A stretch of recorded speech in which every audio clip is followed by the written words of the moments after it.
Nandito na po tayo sa episode 55 ng Royal Blood, September 1, 2023, araw ng Biyernes. Nagulat nga itong sina Beatrice, no, dahil nga nasaksihan nga nila, no, na wala palang buhok itong si Margaret.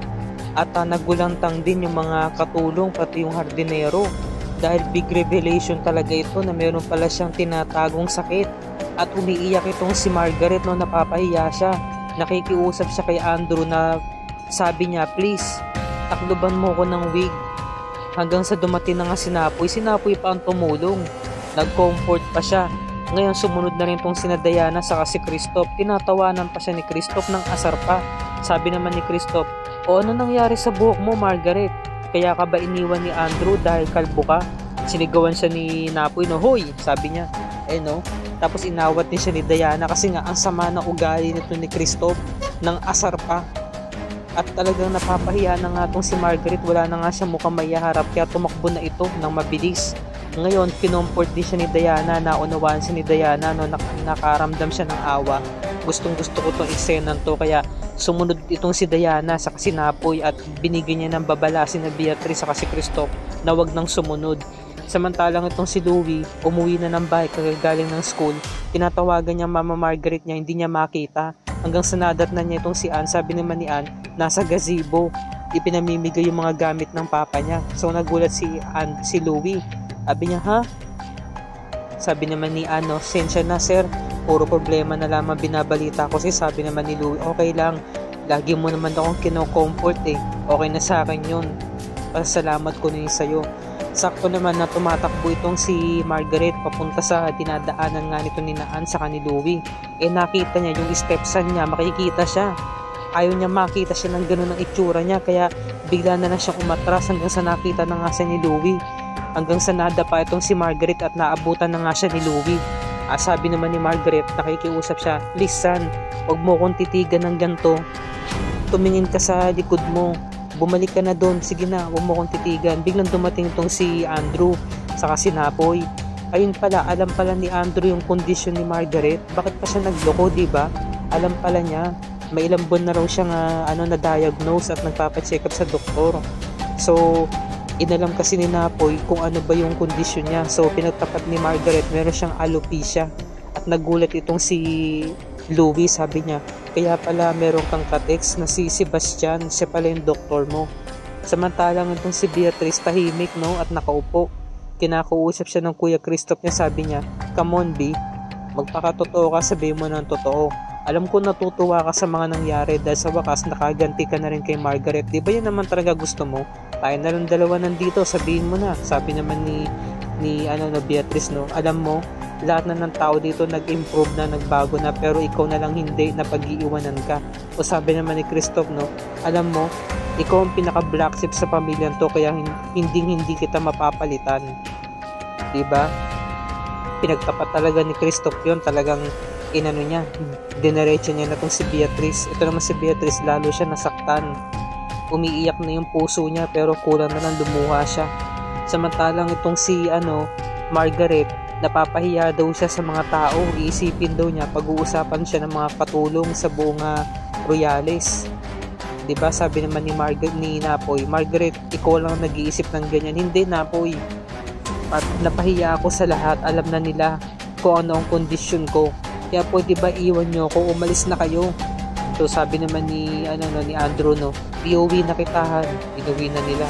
Kasi nga pinagtabuyan nga ni Margaret itong si Napoy. Pwede ba, Napoy, umalis ka na? Humiliate siya, diba? Sa mga nangyari nga. Na baka daw pag-usapan siya. Tapos pumasok na nga sa loob itong si Margaret. Umiiyak talaga siya at hawak-hawak yung ulo niya. Sinundan siya ni Louie saka ni Andrew. Sabi niya, Han, mas kailangan mo kami ng anak mo. Mas kailangan ka namin damayan ngayon. Kaya pakiusap lang, sabi naman ni Margaret, no, sinigawan niya yung mag-aama niya.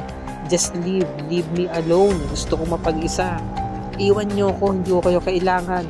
Sinigawan niya. Galit na galit si Margaret. So naunawaan naman ito na mag-ama, kaya umalis na rin sila. Samantalang tong si Margaret, awang-awa sa sarili at pahiyang-pahiya, no, sa mga tao kasi nga nakita na ng lahat yung totoong kondisyon niya. Bigla siyang ano niya, bigla siyang tumiklop, 'di ba, at humiga sa sahig, iyak siya ng iyak. Samantalang itong si Christoph, tawan-tawa pa rin habang nag-gardening si Diana. Sabi niya, alopecia, hindi na yun magagamot pa. Habang buhay na siya magiging kalbo at maapektuhan pa nito ang posisyon niya sa kumpanya. So nabuisit si Diana, sabi niya, stop acting like that. Alam mo, tinuruan kita na maging lalaki ka, maging man ka, hindi jerk. Sabi naman ni Christoph, asawa mo ko, kaya dapat irespeto mo ko. Ayaw ko na makaririnig na pagsasabihan mo ko ng ganyan. Tapos kinuha ni Diana ng palhin yung pala, yung malit na pala, kasi isasalampak niya sa liig talaga ni Christoph kapag siya sinaktan. Ambahan na siya ng kamay Inunahan ni Diana, sabi niya, subukan mo lang, 'di ba? Ngayon pinapatunayan mo talaga sa akin na totoo mga sinabi ko, kasi napapansin ko para mga bata at mga babae lang ang kinakaya mo. So tiklop si Christoph, 'di ba? Hindi na siya nakapengol pa kay Diana. Nagkakat ng si Diana kasi tatanim niya yun yung mga bulaklak. Samantalang itong si Beatrice umiinom at nadatnan siya ng kuya napo niya. Tinanong siya ng kuya napo niya, sabi niya, akala ko ba hindi ka na umiinom? Sabi ni Diana, akala ko kaya kong huminto, pero hindi pala sa pagkakataong ito. Alam mo, Napoy, tinawag niya ng Napoy, wala ng kuya. Sabi niya, pagod na akong gumawa ng tama. Alam mo, sinasabi nila ako yung pinaka black sheep dito sa pamilyang to Sabi naman ni Napoy, wag mong isipin yan. Lahat naman tayo dito hindi kulay puti Lahat tayo nakakagawa ng kasalanan. Makasalanan din tayo. So sabi naman ni ni Beatrice, pwede ba Napoy, gusto ko muna mapag-isa. Iwan mo na muna ako. I need some space right now. Sabi naman ni Napoy, wag mo namang ibaba ang sarili mo. Labanan mo to. Pagsubok lang yan. Please, Napoy, iwan mo na ako. Yun, umalis na si Napoy, naunawaan niya si Beatrice. Samantalang itong si Tasha, inaayusan ng buhok si Daisy, at pinag-uusapan nga ni Ann. Sabi nga ni Ann, siguro naman magagamot pa yun para mapatubo pa yung buhok ni Ma'am Margaret. Sabi naman ni Natasha, hindi be, alopecia yun, habang buhay niya ng pagdadaanan yun. Nung mga panahon nga nagtatrabaho ko sa parlor, meron akong customer na ganun, habang buhay na talaga siya nakalbo. Sabi naman ni Marta, biruin mo, hindi lahat ng pera mabibili talaga, kahit ano pa ang yaman mo. Samantalang kung si Margaret, inaalala yung mga wig na sinusuot niya sa mga gatherings na pinupuntahan niya, nagre-reminisce siya ng mga ng mga nakaraan, hanggang sa naging CEO siya. Tapos nag-celebrate sila ng victory party, 'di ba? Nakamit niya nga yung tagumpay, yung pinaka-inaasam niyang CEO natupad, pero minalas din siya dahil nga natukoy na nga ng lahat yung totoong kondisyon niya. Gaya nga ng sabi ni Tasha, 'di ba? Sabi nga sa Beauty Queen, ang nakikita talaga ng mga judges pati ng mga tao sa isang kandidata ay yung buhok, kaya ito'y lalong gumaganda, 'di ba? Beauty is the key of the beholder, ika nga. Kaya ngayon nga yung sinasabi ni Tasha, 'di ba, importante ang buhok sa isang babae. Kasi nga naman, biruin mo, kahit ikaw mayaman ka at wala ka namang buhok, 'di ba nakakababaw ng confidence? Sinabi ni Tasha, Sabi naman ni Lizzie, pero Ninang, maganda naman po si Tita Margaret kahit wala siyang buhok, 'di ba? Sabi naman ni Tasha, oo. Tapos sabi naman ni ni Loida, tama na 'yan. Paparating na siya. Yun pala, si Manang Cleope. Tinanong nila, Manang, kakausapin niyo po ba si Margaret? Sabi ni Cleope, naku, hindi pa. Masamang loob nun sa akin, kaya panigurado baka masigawan lang ako nun.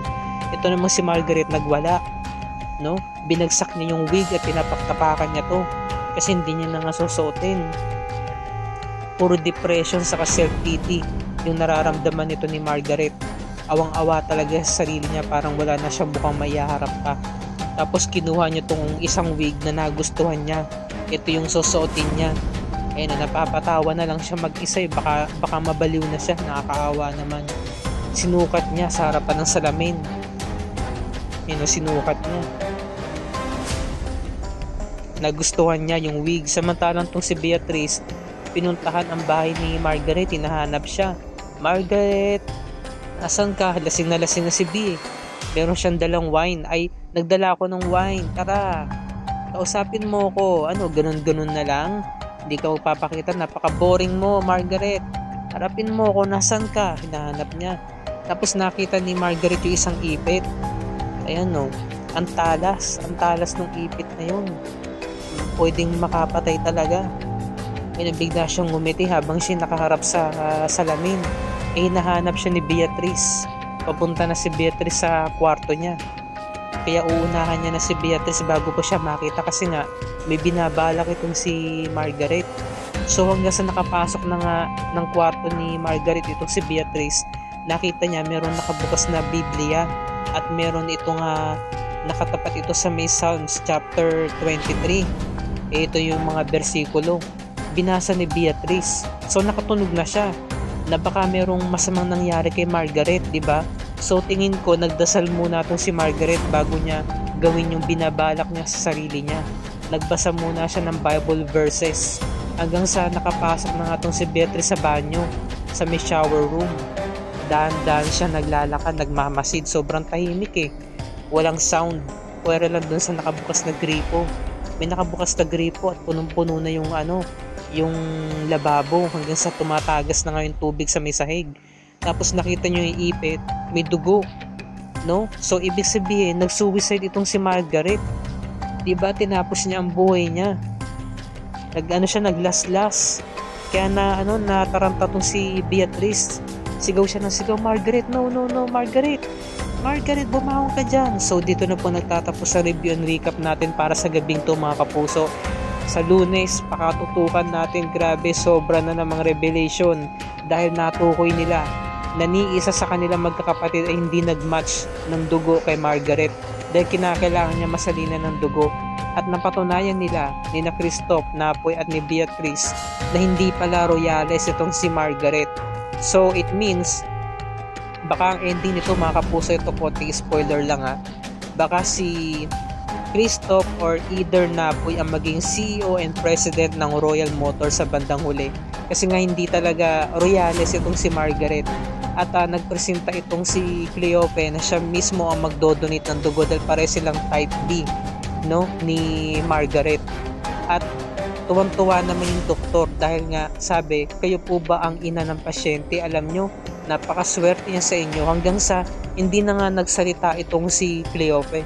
At pinag-uusapan siya ng mga katulong, diba? Sabi nga ni Martha, di kaya si Manang Cleope ang totoong nanay ni Ma'am Margaret. So, sabay-sabay natin pakatutukan yan mga kapuso, mga solid supporter ng Royal Blood and solid kapuso. Sabay-sabay natin tukuyin kung si Cleope nga ba talaga ang tunay na ina nito ni Margaret, diba? Kasi mula umpisa hanggang dito sa pinapanood natin ito todo concern siya pagdating kay Margaret. Na talagang hindi natin maintindihan ba't gano'n yung kinikilos niya, di ba? Marami talagang mga revelations pa ang dapat na abangan dahil marami pa talagang mabubunyag at marami tayong ikagugulat sa mga mangyayari dito sa Royal Blood. Kaya wag natin itong palalagpasin sa episode 56, lalo na't nalalapit na ang pagtatapos ng programang ito. Dito na po nagtatapos ang review and recap para sa gabing ito at kung bago ka pa lamang sa akin channel kapuso, please like this video at i-share mo ito sa iyong social media platforms. I-hit mo na rin ang subscribe button with notification bell icon para lagi ka updated sa mga episodes ng Royal Blood and other GMA shows tulad nito. Happy weekends mga kapuso, magandang gabi po sa inyong lahat. Maraming salamat sa inyong panonood and God bless us all.